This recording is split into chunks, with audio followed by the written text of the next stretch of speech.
Strait of Hormuz বন্ধ হয়ে গেলে দুইটা ব্যাকআপ প্ল্যান করা ছিল। দুটি পাইপলাইন বানানো হয়েছিল যাতে ইরান যদি স্ট্রেট অফ হরমুজ বন্ধ করে দেয় তবুও যাতে তেল সরানো যায়। প্রথমটা ইউনাইটেড আরব আমিরাত।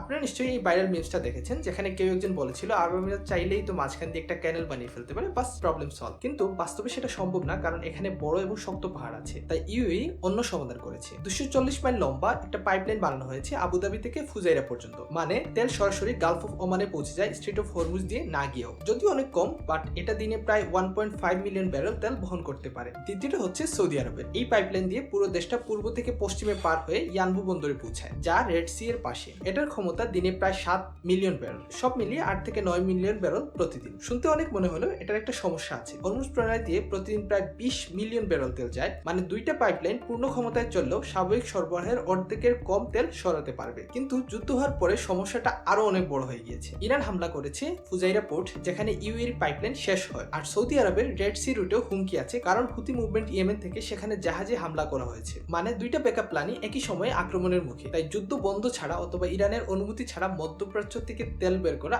আসলেই ডিফিকাল্ট।